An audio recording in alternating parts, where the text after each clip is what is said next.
Part 1. Neanderthals, the superhumans of prehistoric Earth.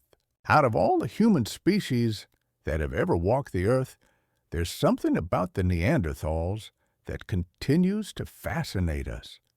Maybe it's how eerily similar they were to us. So much so that scientists often refer to them as our sister species. And here's the wild part, their DNA still exists in most of us today. That's right. You, me, the person next to you, we probably carry a little bit of Neanderthal in our genes. Now, while timelines can get a little blurry, experts believe Neanderthals lived across parts of Eurasia between 400,000 and 40,000 years ago. Most of that time falls under what's called the Chainian stage of the Pleistocene epoch, a brutally cold and unforgiving era packed with massive animals roaming around. Living through that wasn't easy, so Neanderthals had to evolve in ways that today might seem downright superhuman. At first glance, you wouldn't spot a Neanderthal walking down the street and say, "Whoa, that's a different species." The differences between us and them weren't that obvious. The biggest, most noticeable one, height. On average, Neanderthals were about 14 kilometers or 5.5 inches shorter than modern humans after World War II. The tallest Neanderthal fossil ever found, called Amud 1, stood at about 1.78 meters or roughly 5 foot 10. Not exactly towering, right? But here's where it gets interesting. If you compare Neanderthals to humans from around 20,000 years ago, they were actually just as tall, maybe even taller. So long story short, we don't really know exactly how tall they could have been. It varied. But what's really fascinating is this: even though they were generally shorter, Neanderthals were a lot heavier than us. On average, male Neanderthals weighed around 83 kilograms, 183 pounds, and females came in at about 66 kilograms, 146 pounds. That's roughly 20% heavier than modern humans. Why? Because their bones were insanely dense and compact. We're talking about heavy-duty skeletons where nearly every bone was thicker, stronger, and sometimes twice the density of ours. Their shoulders, femurs, chests, arms, and kneecaps were all super bulky. These physical traits point to one undeniable fact: Neanderthals were insanely strong, like freakishly powerful. And it wasn't for show, it was all functional. Their strength likely evolved to match their hunting style, something called close quarter hunting.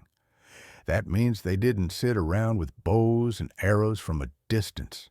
Nope. They went face to face with massive beasts, using giant spears, taking down prey like rhinos, wild horses, elephants, and yes, even woolly mammoths.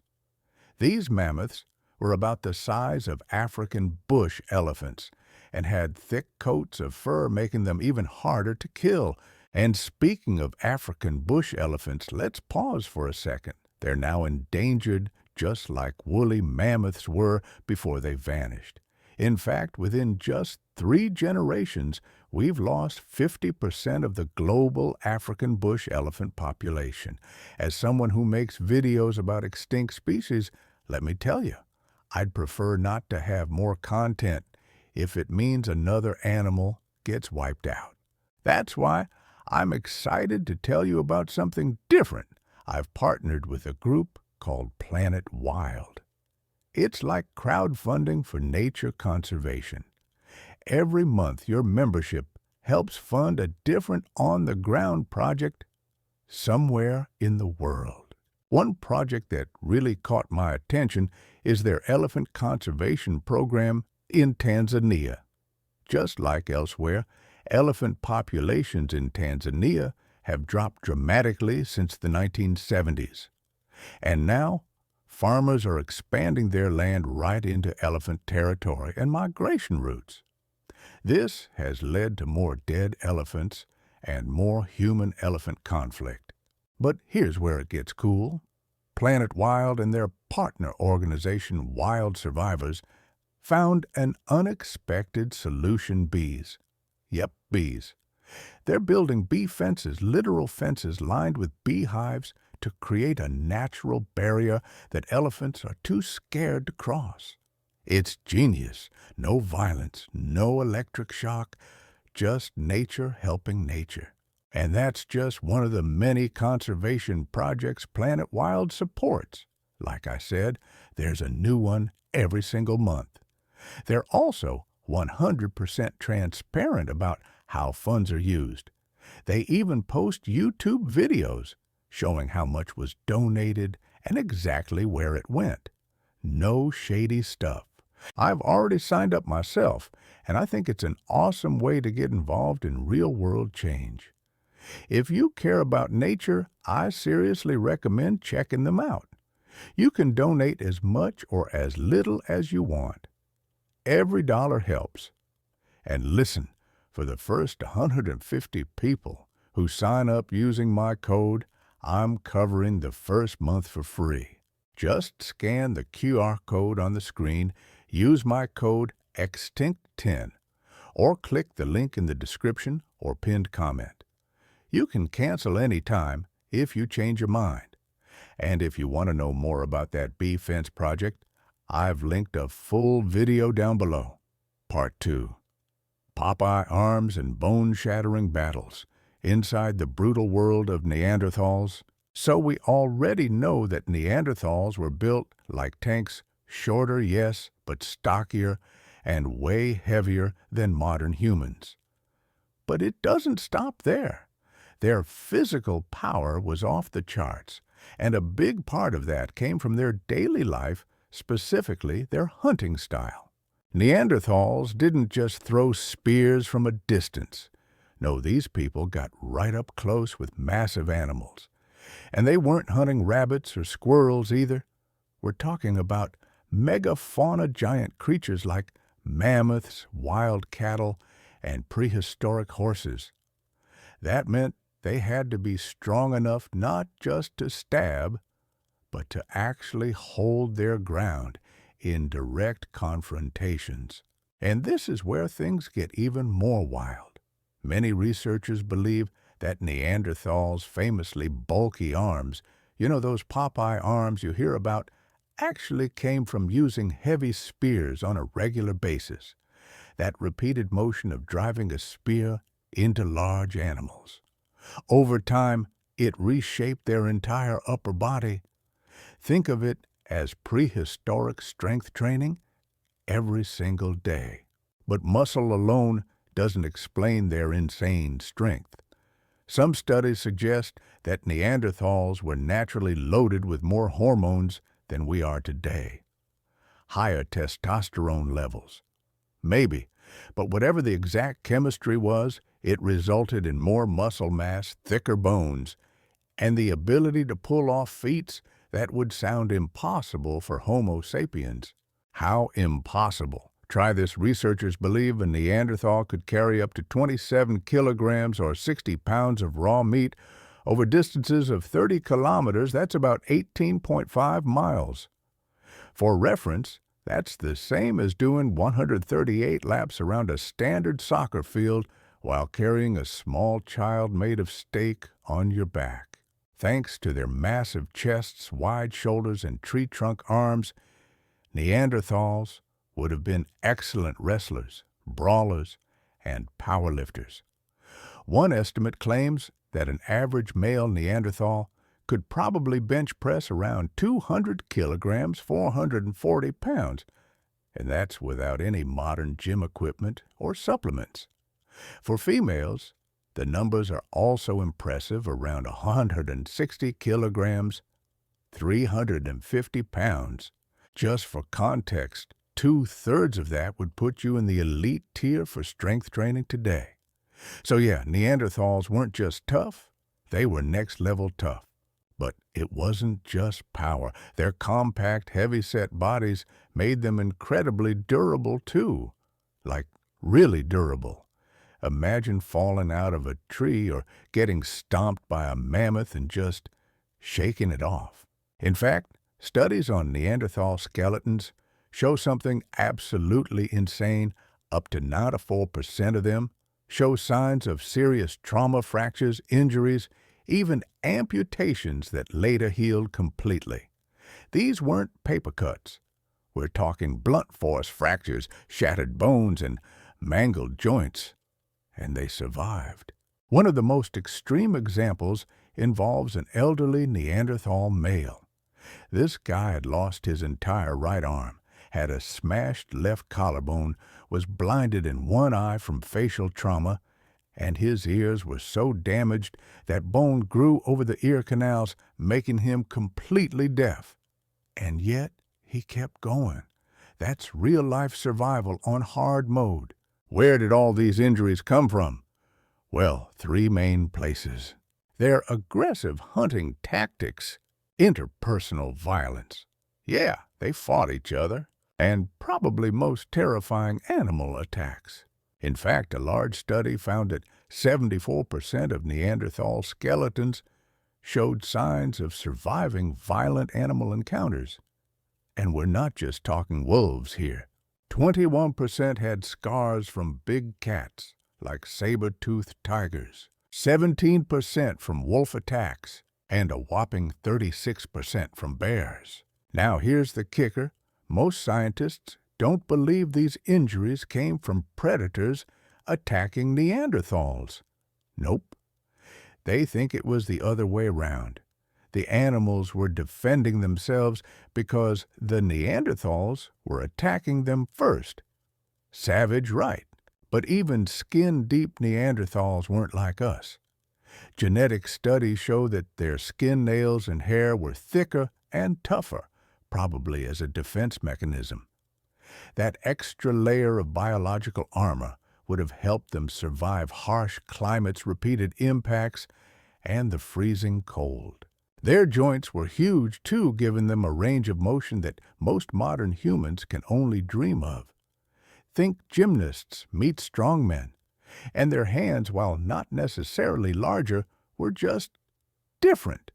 Their thumbs stuck out more, and their fingertips were broader, which may have made them less precise than us with fine motor tasks, but far better at gripping things with raw force. Their hand structure also suggests they didn't need surgical precision when holding tools or weapons. Why? Because they could just clamp down and never let go. Kinda like a vice. So, on the outside, Neanderthals were absolute brutes. But what about the inside? Oh, it gets better. Their rib cages were shaped differently, more barrel-like. This meant they had larger lungs, and some estimates show that their lung capacity was up to 20% greater than ours. In one case, a male Neanderthal known as Kabara II had a lung capacity that scientists estimate at 9 liters. That's about 40% more than the average modern human male. To give you some context, the largest lung capacity ever recorded in an elite athlete around 8.5 liters. So yeah, even our Olympians are getting smoked by fossils. And remember their massive noses? Those weren't just random. Their nasal structure allowed them to move air faster, up to 100% faster than modern humans. That's like having built-in turbocharged air intake. All of this, the bigger lungs, the faster airflow, was probably necessary to power their heavier bodies and stay alive in brutally cold environments. Cold-blooded animals adapt one way. Neanderthals did it by becoming human furnaces, burning through an estimated 400-500 to 600-700 calories a day. That's the kind of diet that would make a professional bodybuilder feel full just thinking about it. If Neanderthals were still around today, your bag of chips might come with 2 nutrition labels, one for Homo sapiens and one for the Neanderthal shopper who needs triple the calories. Part 3. Sprinting Tanks. Why Neanderthals were built for speed, not stamina. Now, with those turbo lungs and massive noses, you might think Neanderthals were born to be long-distance runners. After all, modern humans, especially hunter-gatherer tribes, are known for their ability to chase prey over miles, wearing animals down through pure endurance. But surprise, Neanderthals were not built like that at all. In fact, their bodies suggest the exact opposite. Neanderthals weren't endurance athletes. They were explosive power machines. Think sprinters, not marathoners. Their biology shows us they were designed for quick bursts of energy to close in fast and strike hard. Let's break that down. First, look at their toes. Yeah, weird place to start, but toes matter. Neanderthal toes were long and wide, which helped them keep contact with the ground longer during each step. That increased contact time meant more powerful takeoffs, perfect for sprinting or launching themselves into action. Then there's their legs, short and thick.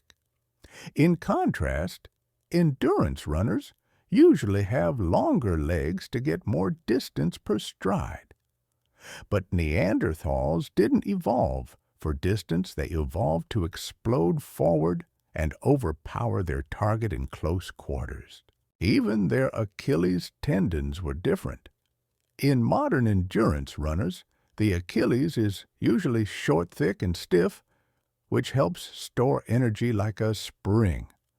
But Neanderthals had long, narrow Achilles tendons, not great for distance, but fine for short bursts of motion. All of this lines up with one key takeaway: they weren't chasing prey over miles of terrain. They were ambushing, pouncing, and getting the job done fast. But the most compelling evidence, it's in their muscle fibers. If you've ever taken one of those genetic tests like 23andMe, you might have seen results showing whether you have more fast-twitch or slow-twitch muscle fibers. Quick recap: fast-twitch fibers give you explosive speed and strength. Slow-twitch fibers help you with endurance and long activity. Modern humans have a mix of both. Some people lean more in one direction depending on genetics and training. But Neanderthals, the studies suggest they had a much higher concentration of fast-twitch fibers. In other words, they were literally wired to move with incredible speed and power, not to jog for hours, which makes perfect sense if your survival depended on taking down massive, dangerous animals before they could react. So, if somehow Neanderthals came back and challenged you to a physical contest, your best bet would be to pick a marathon, not a sprint. But all this raw power wasn't the only thing that set Neanderthals apart. Let's talk brains. You've probably heard the myth, yeah, they were strong but dumb. Not true. Neanderthals actually had massive brains. The average male brain was about 640 cubic centimeters, while females came in around 160. That's roughly 30% larger than the brain of a modern human today. Now, to be fair, brain size alone doesn't equal intelligence. It's more about how the brain is structured, not just how big it is. But the fact that Neanderthals had these giant skulls tells us they were far from simple-minded. Modern scientists believe Neanderthals were capable of coordinated hunting strategies, crafting complex tools, caring for injured or sick group members, possibly even creating art and symbolic communication. That's not just survival instinct, that's culture. However, it's also worth noting that while their brains were big, they were shaped differently. Neanderthal skulls were more rounded and elongated, and certain parts of their brains, like those tied to smell and vision, were larger than ours. Their occipital lobes, the part of the brain responsible for processing visual input, were particularly developed. Some scientists believe this might have been necessary because Neanderthals had really large eyes, and large eyes require more brain power to process the visual data coming in. Based on the size and shape of their eye sockets, researchers estimate that Neanderthal eyes were about 15% bigger than ours. That likely gave them sharper vision and perhaps better night vision, which would have been crucial in the darker forested environments they often lived in. This increased focus on vision and smell may have come at the cost of other cognitive functions, though. Neanderthals had to use more brain real estate just to run their larger, more muscular bodies and manage their enhanced senses. So while they were definitely intelligent, their intelligence might have been specialized rather than general purpose like ours. That said, when you put it all together, their strength, speed, senses, and survival instincts, Neanderthals weren't just some primitive brute species. They were finely tuned biological machines built for a brutal world we probably couldn't survive in for even a day. And here's one more cool thing. Their necks were built to support all of that weight. Skulls, big brains, huge noses, thick jaws. Structurally, their heads didn't just sit on top of their bodies like ours. They kind of jutted forward, giving them a strong forward projecting face and a sturdy, almost bull-like neck posture to support it. The jaw and teeth also huge. Originally, scientists thought that meant they had a crazy bite force, something powerful enough to crush bones or chew through anything. But modern research tells a different story. Their bite force was probably comparable to the upper range of modern humans, registering around 700 newtons. Still painful, yes, but not superhuman. So why the oversized jaws and teeth? Well, one theory suggests their teeth were basically used as a third hand. Yep, you heard that right. They may have held tools or objects in their mouth so both hands could stay free. And there's evidence to back this up. Neanderthal teeth, especially the front teeth, show wear and tear patterns that don't match chewing. Instead, it looks like they were gripping or pulling objects with their teeth constantly, almost like a prehistoric multi-tool. Part 4. The Meat Machines. What Neanderthals ate and how they used their teeth like tools. By now, you've probably figured out that Neanderthals were built for survival in a world that was way harsher than anything we face today. But what powered those massive muscles and explosive sprints? What kept their bodies functioning in freezing climates, hauling 60 pounds of meat, wrestling wild animals, and healing from insane injuries? The answer: meat. Lots and lots of meat. Thanks to isotope analysis, basically a sciencey way to examine what someone ate based on the chemical signatures in their bones, we now know that Neanderthals had a hypercarnivorous diet. That's not just a buzzword. It means that at least 70% of their caloric intake came from meat. In some cases, even more. They hunted large game like reindeer, bison, wild horses, and of course, mammoths.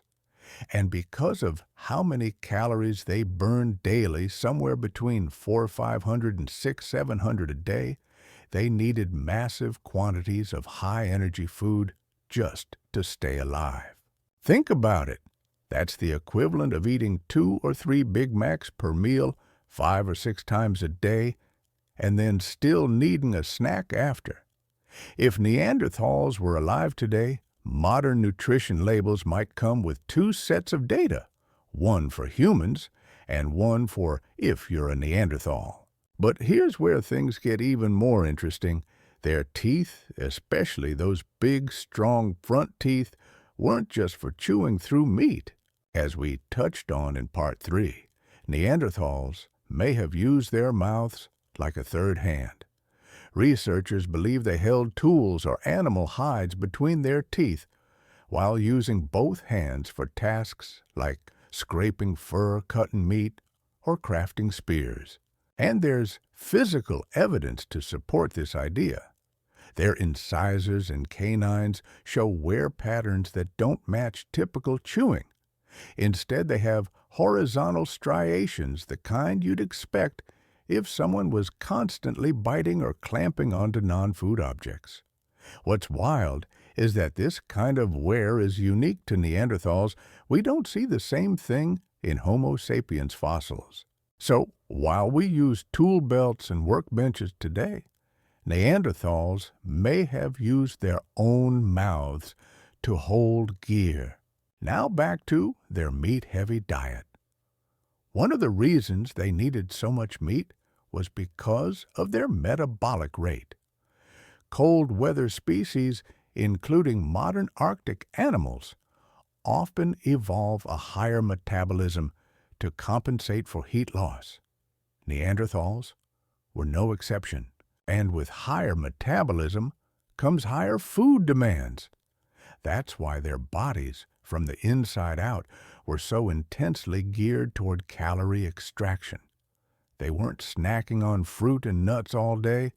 They were killing and consuming megafauna, breaking bones for marrow, and likely cooking meat over fire to make digestion easier and more efficient. Oh yeah, and speaking of cooking, there's decent evidence that Neanderthals used fire regularly, not just for warmth, but for cooking. This might have helped them avoid diseases, preserve energy, and get even more nutritional value out of their meals.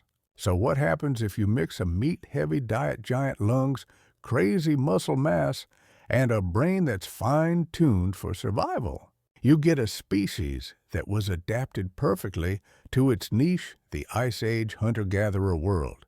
But here's the twist. Despite all this power, we still don't fully understand the long-term impact that Neanderthal genes have on us.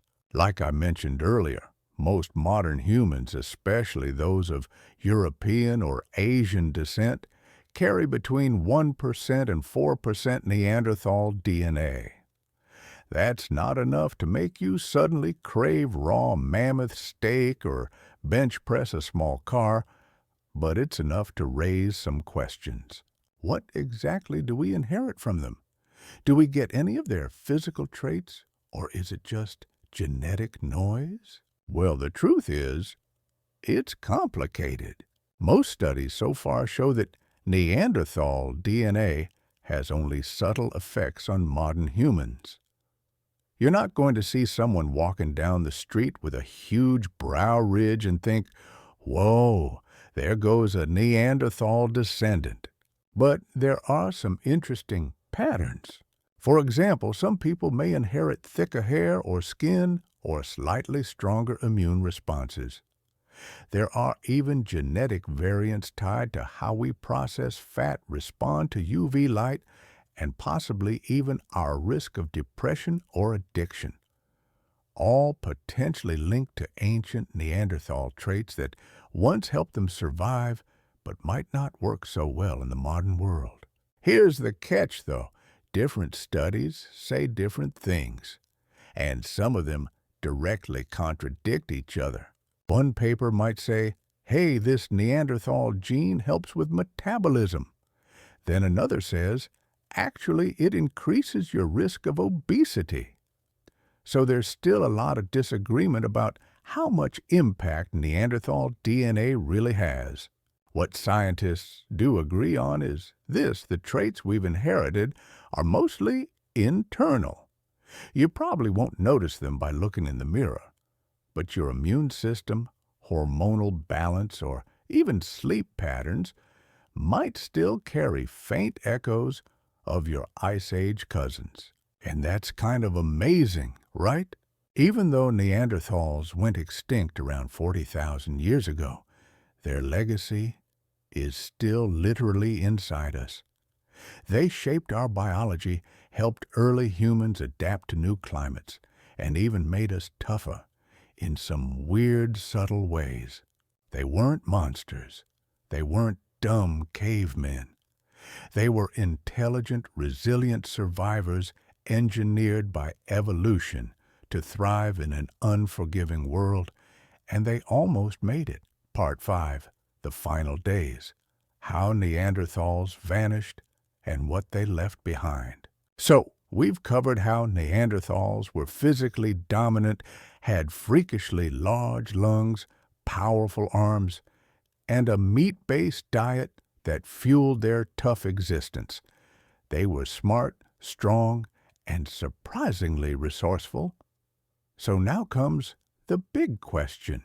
Why did they disappear? It's one of the biggest unsolved mysteries in human history.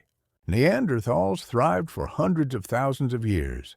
They survived multiple ice ages, battled saber-toothed cats, and endured injuries that would have killed us.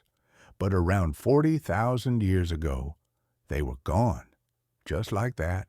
And they didn't leave behind much, no epic cities, no monuments, just bones, tools, and fragments of DNA that live on inside us.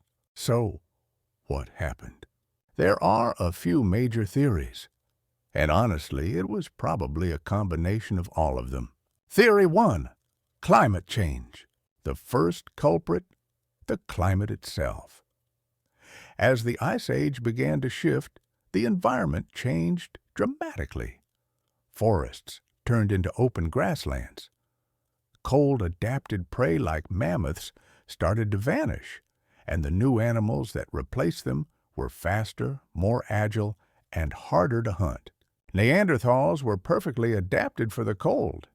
Their bodies, lungs, metabolisms, all tuned for a frozen world. So when things started warming up, they were at a serious disadvantage. They burned too many calories, needed too much food, and couldn't adjust fast enough to the new landscape. Meanwhile, Homo sapiens, our ancestors, were more flexible. We could adapt. We could move. We were built for travel and endurance. And as the world changed, we moved in and thrived where Neanderthals couldn't. Theory 2. Homo sapiens showed up, which brings us to the second and probably most debated theory of us. Modern humans started arriving in Europe and parts of Asia around 60,000 years ago. That's right in the middle of Neanderthal territory. And within just 20,000 years of our arrival, Neanderthals were gone. Coincidence? Maybe, but probably not. Now it's important to note there's no real evidence that we wiped them out through war or genocide. Most scientists don't believe it was an all-out battle between species. But there was competition. We competed for the same food, the same land, the same shelter. And even though Neanderthals were stronger, we had the advantage in cooperation, communication, and innovation. We built better tools. We could trade. We may have had more complex language, and those things, simple as they sound, can tip the scales in a survival scenario. And here's a twist: we didn't just fight or outcompete them. We interbred. That's how we ended up with Neanderthal DNA today. There were real relationships, real mixing between the species. Some of it consensual, some of it maybe not. We'll never know, but that interbreeding wasn't enough to save them. Slowly, the distinct Neanderthal lineage faded away. Theory 3. Small populations cause extinction risk. Another piece of the puzzle, numbers. Neanderthal groups were small and scattered. At any given time, there may have been fewer than 50,000 individuals across their entire range. That's tiny. Whole towns today have more people than that. Small populations are incredibly vulnerable to random events: disease, famine, a bad hunting season, a fire, or even a cold snap. All it would take is a few disasters in a row, and an entire community could vanish. Modern humans, on the other hand, traveled in larger, more connected networks. If one group failed, another could help. That kind of resilience just wasn't available to the Neanderthals. So, what's the truth? The most likely explanation is that it wasn't just one thing. It was a slow squeeze. The climate changed. Homo sapiens arrived. Food sources shifted. Neanderthals were outnumbered, outmaneuvered, and outsurvived. Over thousands of years, they dwindled not in a dramatic battle, but in a long, quiet retreat from history.